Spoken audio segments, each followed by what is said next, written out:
solidaritet at hjælpe ukrainerne med at slå den russiske imperialisme tilbage, og palæstinenserne i at slå den israelske angreb tilbage. Og det er også international solidaritet, når angrebene er slået tilbage, og så kæmpe for nedrustning og for fred i hele verden. For i dag, det handler om arbejderkamp, men det handler også om sammenhold på tværs af grænser og kamp for vores rettigheder og imod imperialisme. Og til at sætte fokus på det faglige og på det internationale, der har vi inviteret en række talere og noget god musik. Og den første taler, som jeg vil starte med at introducere her, hun kommer her. Hun hedder Marie Madsen.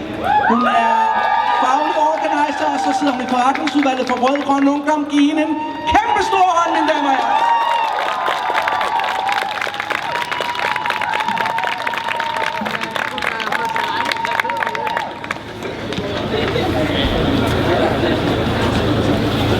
Hej med jer. Hold da op. Tak fordi jeg må få lov til at tale her på 1. maj. Det er virkelig en stor ting for mig, så tusind tak for det. Jeg vil gerne have, at I lige starter med at forestille jer en myretue. Og så forestiller jeg lige en myretue med ild i. Sådan var det at komme i skole den 8. april, dagen efter at Politikens artikelserie, der sætter fokus på arbejdsvilkår for kokkeelever i København, havde ramt trykken. Alle tog, hvad der passede dem. Alkohol, kokain og hash på daglig basis. Folk opfører sig på en særlig måde, når de er på kokain. De er ikke de sødeste mennesker. Det er tit derfor, at kokke er røvhuller. Sådan siger en af kokkeeleverne i artiklen. Tænk, hvis en gymnasieelev havde sagt det om deres lærer. Det er så noget, der bliver talt om i kantinen til fredagsbaren, på lærerværelset, direktionskontoret, på hotel- og restaurantskolen i Valby lige nu. Mine klassekammerater bliver usikre på, om de har valgt den forkerte vej i livet. Måske havde det været lettere at læse statskundskab, det synes mine forældre i hvert fald. Vi sidder side om side i klasselokalet og i kantinen og til fredagsbaren, og vi har ikke bare læst om oplevelserne. Vi kender deres ejermænd. Vi ved, hvad problemet er, men der er ingen, der ser løsningen. For mig som venstreorienteret ungt menneske er det klart, at vi skal organisere os for at løse problemerne. Men jeg er kun 1 ud af 1000 kokkeelever. For mine klassekammerater er det overhovedet ikke en selvfølge at melde sig ind i vores fagforening. De fleste ved faktisk ikke, hvad en fagforening er. Jeg sammenligner nogle gange fagbevægelsen med min farmor. Ja, hun er den, der sørger for, at vi mødes til påskefrokost og juleaften. Hun tager ansvar for, at alle får nok at spise.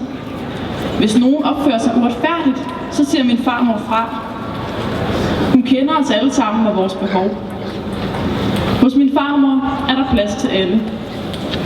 Hvis jeg kunne holde min farmor i live for evigt, så vil jeg gøre det. Det er ikke bare noget, jeg siger for at få store julegaver. Men jeg kan desværre ikke holde min farmor i live for evigt. Derfor må jeg sørge for, at hendes ånd kan leve videre, når det bliver min generations tur til at arrangere påskefrokosten og fordele maden. Vi fejrer fagbevægelsen i dag, fordi den er vigtig. Men vi må ikke være blinde over for de udfordringer, vi står overfor. Politikens artikelserie er et klart eksempel på, at fagbevægelsen ikke lykkes med at organisere unge. Det gælder ikke kun for mit fag. Arbejdsmarkedet er vores fælles arv. Vi står alle sammen på min farmors testamente. Derfor er min allervigtigste kamp at organisere unge. At vi alle sammen inkluderes i udviklingen af den fremtidige fagbevægelse.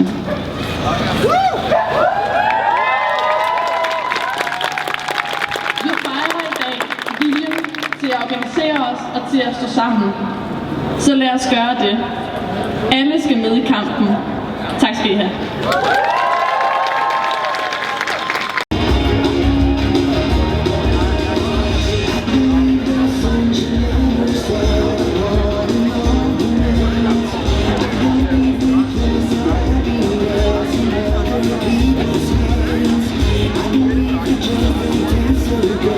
Om hvad der ville ske, hvis kvinder bestemte alt.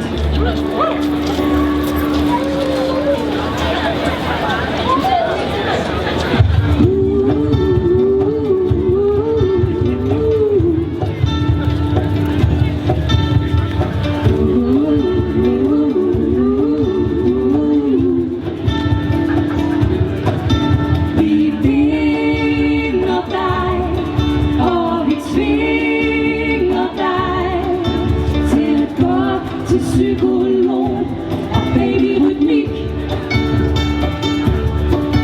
Vi binder dig, og vi tvinger dig til at sidde ned og tisse og til at høre pigemusik. Så hvis du har dit liv kært, hvis du har dit liv kært, så fucker du ikke med det kønne kartel. Så hvis du har dit liv kært, hvis du har dit liv kært, så fucker du ikke med det kønne kartel. Vi låser dig inde i et sommerhus, hvor man kun må spise glutenfrit og drikke økojuice. Og vi skal tale om vores parforhold og høre kvindesind, indtil du går kold. Så hvis du har dit liv kært, hvis du har dit liv kært, så fucker du ikke med det kønne kartel. Så hvis du har dit liv kært, hvis du har dit liv kært, så fucker du ikke med det kønne kartel.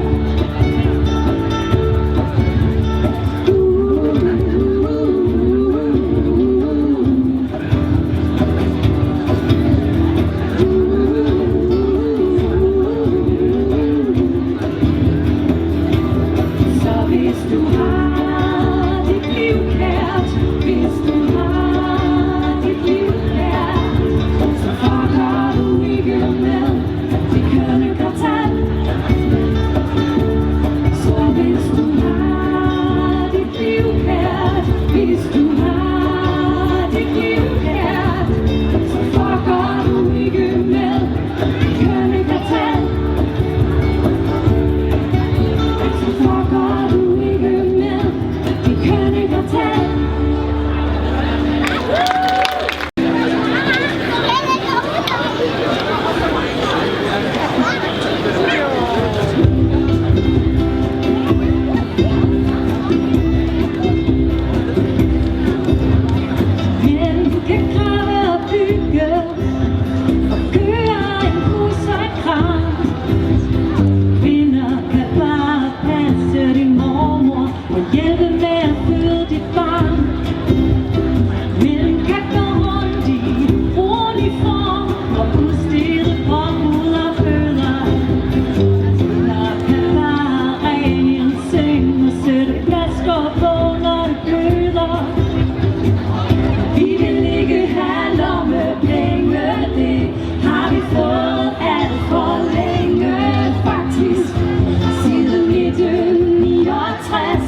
For honninghjerter kan I ikke købe os. Hjerter af honning, dem kan du købe, men for honninghjerter kan I ikke købe os. Hjerter af honning, dem kan du købe, men for honninghjerter kan I ikke købe os. Vi vil ikke have lommepenge, det har vi fået alt for længe, faktisk siden 1969. Vi vil ikke have ros og tak. Vi er ved at være trætte af snak. Vi vil ikke have pilen. Vi vil ikke have pilen. Ikke have pilen. Vi vil have livet.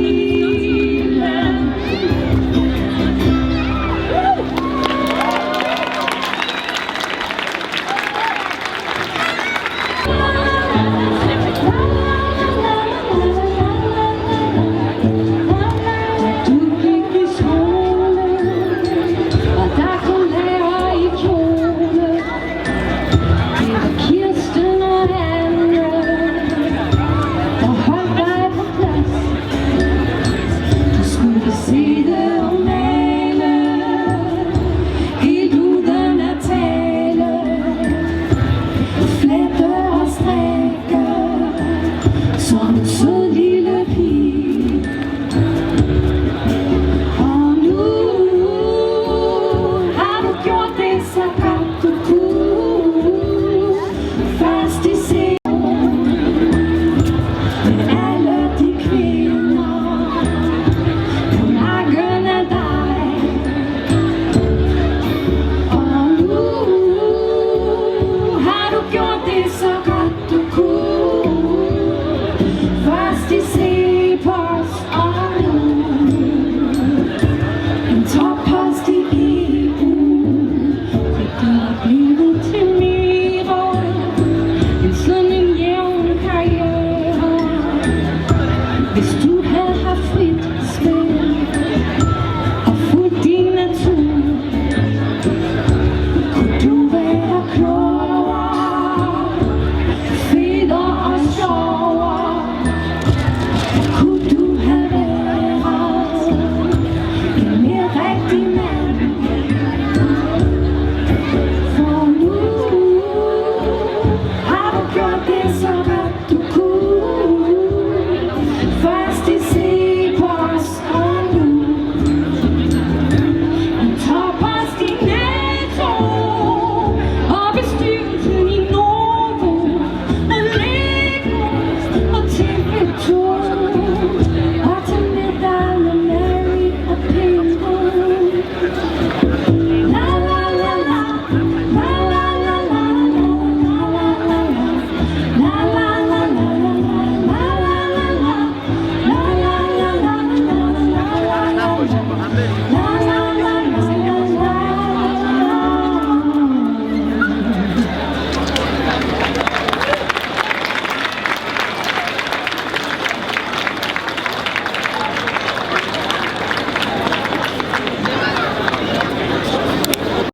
drak champagne eller kørte en mand.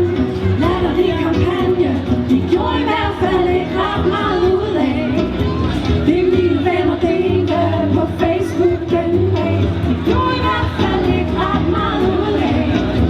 Det mine venner delte på Facebook den dag.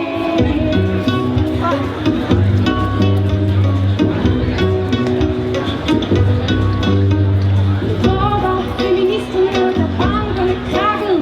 Og hvor i henne, da Marius blev nakket? Hvor var feministerne, da polerne smeltede?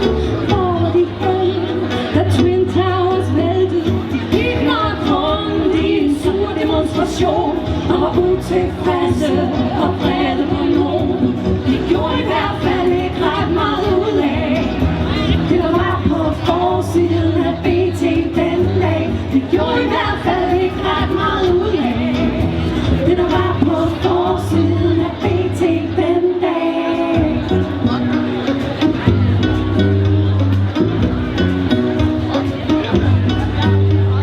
Hvor var feministerne, da David Bowie døde?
i dag. Jeg hedder Bo. Jeg kommer fra et busselskab, der hedder Solidbus. Nu tænker I nok, hvad fanden sker der? Jeg laver et busselskab her 1. maj. Vi hedder Solidbus, fordi at vi er et solidarisk busselskab. Solid, det står for solidaritet. Og det er derfor, at Enhedslisten har bedt os om at komme her og tale for jer i dag. Og tak til det. Tak til Enhedslisten for det. Tak til andre, som står hernede og har organiseret det. Det er en stor ære for os at tale her for jer. I Solidbus, der hjælper vi mennesker, der har brug for hjælp. Der er mange ting i verden og i Danmark, som vi gerne vil lave om på. Vi har hjulpet ukrainske flygtninge med at komme i sikkerhed i Danmark. Og det er fordi, det kan lade sig gøre.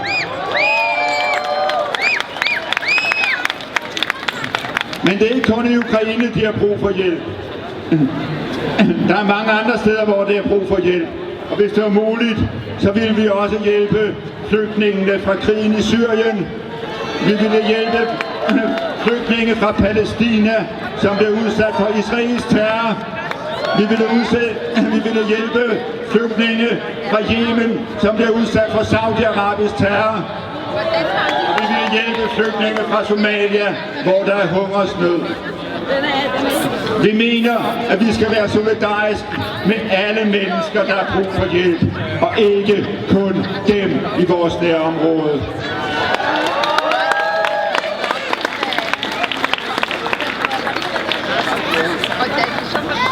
Ligeledes så kører Solidbus klimaaktivister, når der skal laves aktioner mod CO2-udledende industri og fossile brændstoffer.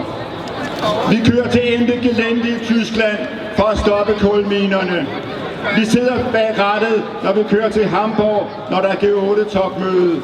Vi kører til Rosa Luxemburg March hver år i Berlin. Vi kører til antinazi-demonstrationer i Tyskland. Til Bruxelles, når der skal demonstreres mod EU. Til Berlin, når de vil rydde fristederne dernede. Og vi vil fucking køre til verdens ende for en revolution.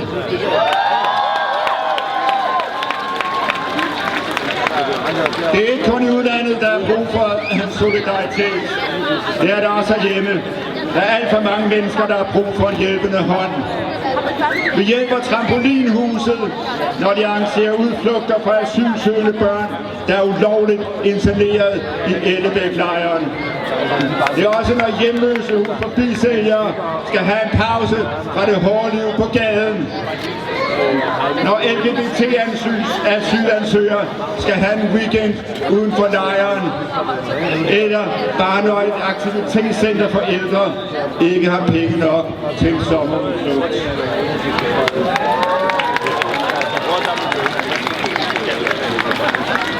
I Danmark er der alt for mange, der har brug for en hjælpende hånd. Det er fordi, vi har en regering, der tænker på profit til de rige, i stedet for at tænke på dem, som lider nød. Og så er det lige meget, hvilken regering vi snakker om. Det er fandme svært at se forskel på, om det er højrefløjen eller Socialdemokraterne, der har magten.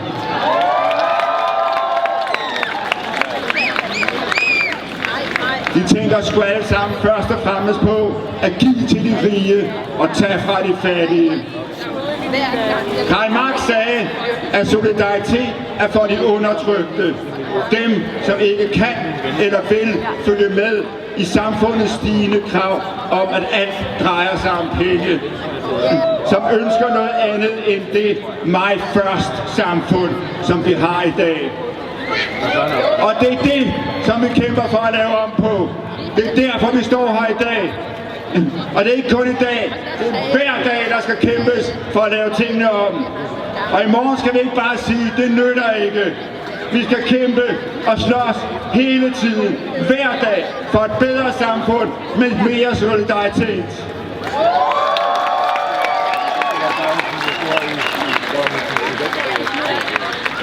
Det var alt for nu, kammerater. God 1. maj og god kamp for et mere lige og socialt samfund.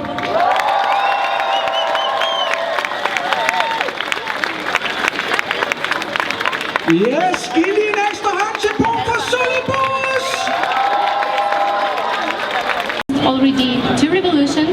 war. Probably, as you might, of course, heard, 2014, 2004, it was Orange Revolution in my country, and it was peaceful. In 2014, the Revolution of Dignity was brutal and bloody. And unfortunately, in 2024, the war is completely inhuman. And the nature of humanity is at stake. Can you imagine that, living your life, adoring everything you have, doing the job you love, being surrounded with the people you admire, and actually, being 30 years old is something that you're already looking for stability in your life, and for security and stability. Yes, like an essence need to anyone. But then one day you realize it's completely gone, and you have to put yourself together again. You have to somehow start dreaming again. You have to build your network, the things which you will continue doing in your life. And honestly speaking, I was the case in terms that everything coming to new country as Denmark, all people on my way there were absolutely helpful in my case. So I actually had a chance to continue doing what I've done before. The last 3 years I was working with the youth of Ukraine and the youth from Denmark, and we were doing it through culture, through dialogue, through different educational projects. And now being here, I actually have a chance to continue doing and linking, of course, the youth between Ukraine and Denmark. And I'm sure that here on this place, on this square, there are many people who are also coming from somewhere else, who are also specialists in something, who are with education or without education yet, but who are really good in something, and then they are looking for the place where actually they can keep doing what they love. And I really believe that letting people to find the place where they can completely open their potential can help them actually to keep living. Because for me, since the war has started, I am into volunteer job for 24/7, like with less sleep, but of course it helps me to overcome the stress, because I know the meaning and the price for what I do. And the same to all the people from the entire world who fleeing, unfortunately, from other countries and conflict areas.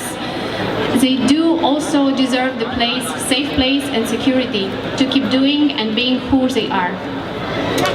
And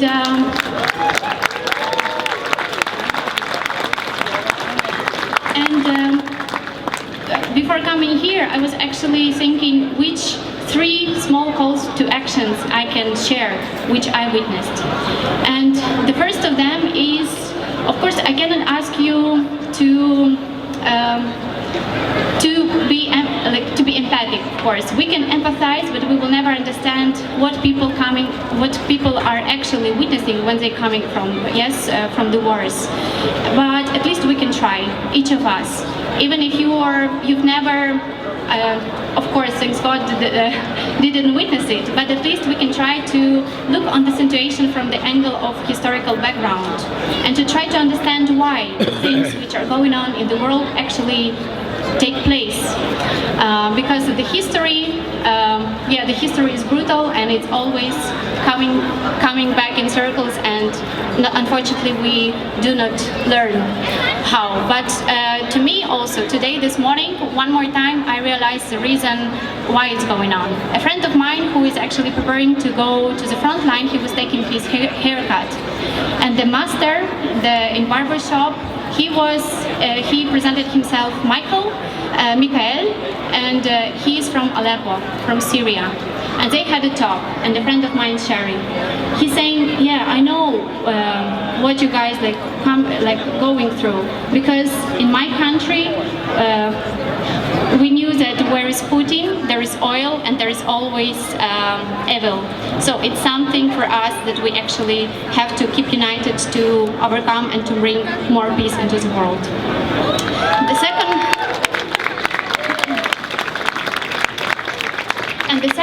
The second second message is, of course, to each of us, whether you forcibly replaced person, the refugee, or the citizen of this country, we always need to take responsibility. Take responsibility for ourselves and each action actually we take. Because if we want to build the better tomorrow, it's always about what we are doing today.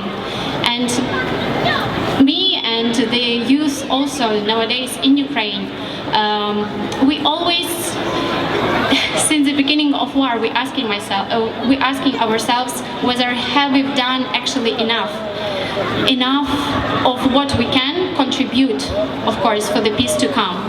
And for the responsibility, I also mean that, of course, the state can provide and guarantee us with all kinds of things, yes, but is there also something that I can give back? And it's also some kind of responsibility. And same thing relates to the integration. And of course, coming to Denmark, I will look for learning the language, to get to know the Danish mentality, and this I call to do the same people who are also forcibly displaced and coming to this peaceful country. Because only through the communication and getting to know each other, we actually can do something better together. And